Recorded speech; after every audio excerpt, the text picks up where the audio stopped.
the Rasul says, these two categories of the people of hell I haven't seen yet. I haven't seen them yet. They haven't appeared. One category refers to those that walk around with whips hitting people. And the other is with regards to women. Nisa'un kasiyatun ariyat. Women who are covered yet uncovered. You know, if you did the tafsir of this a few decades ago, you would come up with other things. But you look at fashion today, Subhan al-Khaliq. Clothed but unclothed. You know when this, clothed but unclothed. Sheikh Zahir Mahmood just said that you seem to be paying for nothing. You know, the less it is, the more you pay to buy. Normally you pay for the material. Now the less the material they sell you, the more you want to pay for it. That tells you where the human mind has reached. So they walk and it leaves very little to the imagination. Yet they're happy that they're clothed. You know, some of the swimwear, if you look at, or some of the gym wear, if you look at, they're like who are you? It's not clothing. Kasiyatun ariyat, clothed but naked. Or if you look a more moderate tafsir, if you like, clothing will be very tight, or it will be see-through, or there will be cuts and slits around the sides and so on and so forth, so that although it pretends it doesn't show, it shows. And the Prophet said, alayhi afdalu salatu wa atammu taslim, that they will not smell the fragrance of Jannah, although it could be smelled a distance of kada wa kada. Although the smell of Jannah can come from so far, yet these people will be made forbidden for them is that smell, that fragrance of Jannah. And you might think this will not befall us, our nation, as in the Prophet's nation.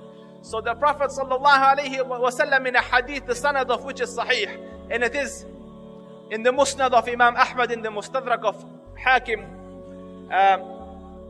and the Prophet ﷺ says, towards the end of time, men from my nation will come, from the Muslims, who will be on conveyances, on rides, mounts, which resemble the, I don't know if you've seen it, on the camels in the olden days, they used to have like a little hawda, like a little room they used to put for women to ride in. Like, a circular dome-ish type thing, so that she's protected from around the sides and no one can see her and she can sit comfortably. So the Prophet said, it resembles that. It resembles an enclosed space. And then the next word of the hadith, it uses the word to depict the comforts of home. So it will be enclosed like the hawda, and it would have the comforts of home. A bit like your cars or limousines. There's drinks there, there's comfortable seating, there you can lie down, you can rest. Normally on a horse you couldn't. If you look at the caravans, you can go to the toilet. But I'm not concluding, because tomorrow something else might come and it might be a better reflection of the word of the Rasul. So he says they will drive or use these kind of transportation, and they will come to the masajid, to the doors of the masajid. Yet their women will be kasiyatin ariyat. The Muslims will be dressed yet undressed, covered yet uncovered. And then in the hadith that I stated previously, they will walk seductively in a way to attract attention, to arouse desires, and they will attract as in men, and also attract as in women, in the sense that women will follow their lead. They will want to dress like that, walk like that, talk like that. You see it happening, don't you? I read research. A young girl, a young teen, sees 3,000 advertisements per day in America. When I say advertisements, your head's thinking a TV ad. That's just one. You know, when you YouTube, you see another one on the side, it's an advertisement. When you're driving, you see billboard, it's an advertisement. A pop-up comes on your screen, it's an advertisement. On your phone, it's an advertisement. So they count 3,000 times a day. It is bashed in the head of that young, innocent girl to dress like this, walk like this, talk like this. 3,000 times a day.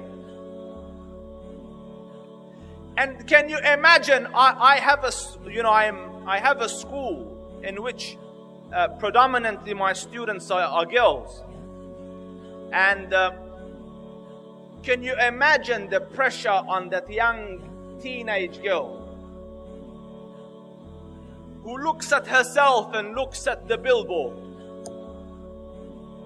Can you imagine her anxiety, the lack of confidence in herself, the amount of mental turmoil that she's going through day in, day out, comparing herself 3,000 times to an airbrushed photo or photoshopped picture of a model who is far away from the reality of creation, or an exceptional case, or a small minority, and yet you superimpose that on the majority. If you look like this, and if you don't, buy this product, so that you can look like this and appear like this. They have snatched comfort from their lives. I saw makeup on one of my students, so I said, kiddo, you need to take that off. She said, sir, I have an insecurity problem. And it's true. So these are the challenges that come towards the end of time. And the question, why the prophecies? Why did the Rasul tell you? So that, number one is to increase your iman, that's a given. But second, so that you can take strategic steps to save your own.